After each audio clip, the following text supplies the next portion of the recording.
আসসালামু আলাইকুম। আপনাদেরকে আমি সবসময় রান্নার ভিডিও দেখাই যে কিভাবে রান্না করতে হয়। তাই আজকে ভাবলাম আজ রান্না করে দেখাবো। আজকে দেখাই আপনাদের আজকে আমরা দুপুরে কি খাচ্ছি।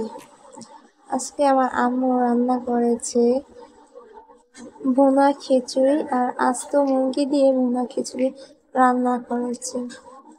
আম্মুর হাতের রান্না খুবই মজাদার হয়।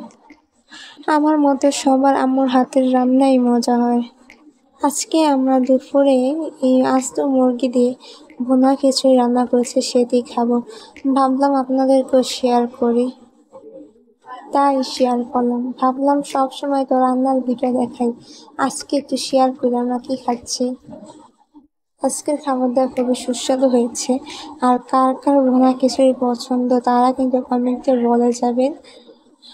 আমার ভুনা খিচুড়ি দিয়ে টমেটো দিয়ে খেতে খুবই সুস্বাদু লাগে, সেজন্য আমি বড় একটি টমেটো গোল করে কেটে নিয়েছি।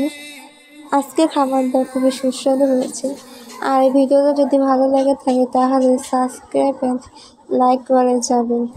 সাবস্ক্রাইব করে আমার পাশে থাকবেন যাতে পরবর্তী ভিডিও আপনারা দেখতে পারেন। তাহলে আজ এই পর্যন্তই। ভালো থাকবেন ও সুস্থ থাকবেন। আল্লাহ হাফেজ।